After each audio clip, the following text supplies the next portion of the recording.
Nah, pada video kali ini kita akan belajar bagaimana sih caranya menjadi kontributor FreePik dan lolos 10 file pertama. Kita tahu bahwa FreePik merupakan satu situs microstock yang berasal dari Spanyol, di mana kita bisa mengunduh atau mendownload desain secara gratis maupun berbayar dengan membayar sebulanan atau subscription. Nah, banyak nih orang awam juga tidak tahu bahwa FreePik juga bisa dijadikan peluang bisnis, di mana kita menjadi kontributor, kemudian menghasilkan uang apabila ada orang lain yang mendownload aset-aset digital berupa desain kita. Nah, gimana? Menarik bukan? Nah, di sini kita akan belajar bagaimana sih cara menjadi kontributor di FreePik. Mau tahu gimana prosesnya? Yuk, simak dulu videonya.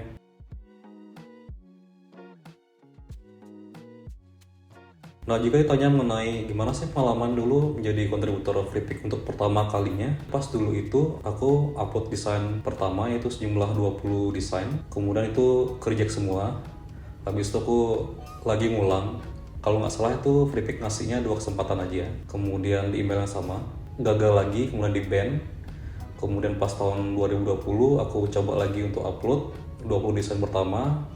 Kalau nggak salah dengan desain text effect, aku jadi buat macam-macam text effect, belajar warna juga, belajar komposisi, segala macamnya.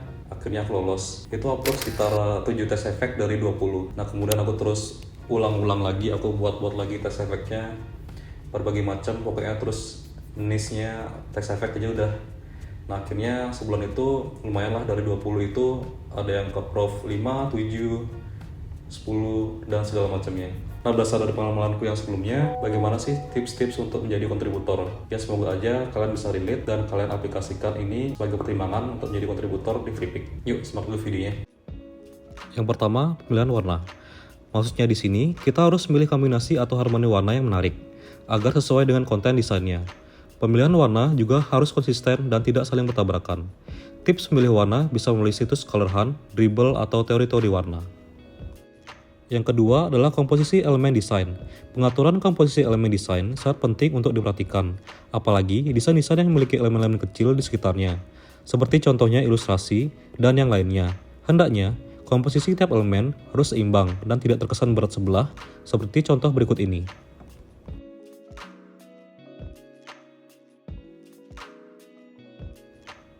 Yang ketiga, originalitas.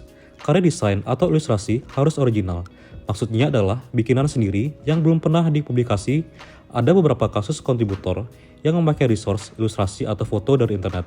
Kemudian, kontributor tersebut dipertanyakan originalitasnya. Jika sampai ada email dari FreePik mengenai originalitas, harus dijelaskan proses pembuatannya.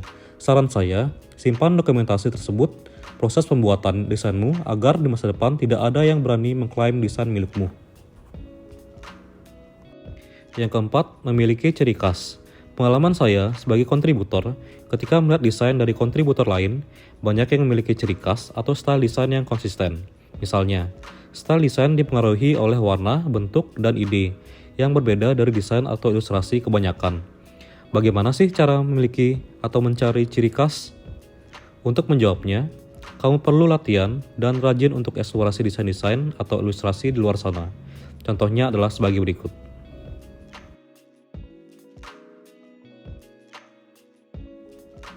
Yang kelima, susunan layer atau smart object. Ini cukup diperhatikan karena desain yang nantinya kita buat, salah satunya untuk orang awam.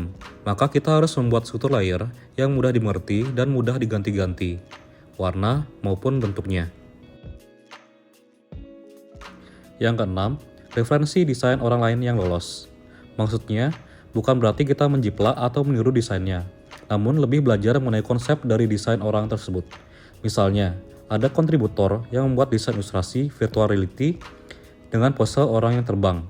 Maka kita bisa adaptasi sedikit dengan mengubah orang terbang tersebut menjadi posenya dengan jalan. Atau contoh lainnya sebagai berikut. Kemudian yang ketujuh, tren yang akan datang. Bagi FreePik, tren adalah salah satu hal yang perlu diperhatikan. Karena dengan mengikuti tren yang akan terjadi ke depan, dapat meningkatkan jumlah earning desain tersebut. Maka, tren merupakan salah satu yang perlu diikuti apabila saat mengupload items untuk pertama kalinya. Misalnya, tren Valentine pada bulan Februari, dan seterusnya. Membuat ilustrasi seperti love couple dan sebagainya. Yang kedelapan, bikin item-item kalian itu dalam bentuk bundles. Buat desainnya seperti ada beberapa varian, misalnya ilustrasi mengenai cryptocurrency, kamu bisa buat ilustrasi dengan situasional yang berbeda-beda. Misalnya, ilustrasi yang pertama saat profit, kemudian kedua loss, kemudian to the moon. Kemudian dijadikan satu bundle, maka itu akan meningkatkan peluang approve. Contohnya adalah sebagai berikut. Yang kesembilan, yaitu fungsi dan kegunaan. Selanjutnya, ketika desain sudah selesai dibuat, maka coba posisikan dirimu dari sudut pandang yang membutuhkan desain. Apakah desain yang dibuat tersebut bisa digunakan untuk keperluan komersial maupun personal? Indikatornya adalah bisa dari pendapat orang lain atau komunitas desain. Jika tidak ada nilai fungsi dan guna pada desain tersebut, kamu perlu merevisinya lagi. Saya sempat bertanya dengan Starline. Starline adalah top kontributor yang memiliki banyak resource. Beliau dengan baik hati memberikan kontributor tips briefing, salah satunya adalah follow the trends. Nah, itu merupakan tips-tips atau saran-saran yang bisa aku berikan untuk menjadi kontributor pertama di Flickpick dan lolos item-item desain kalian. Nah, jika saran ini berguna, jangan lupa untuk klik subscribe dan like-nya juga untuk mendukung perkembangan channel ini. Nah, misalnya kalian udah approve dan sukses menjadi kontributor di Flickpick, aku pengen tahu juga dong cerita kalian gimana. Tulis di kolom komentar ya. Oke, segitu dulu videonya. Saya Sastra, keep learning and keep rising.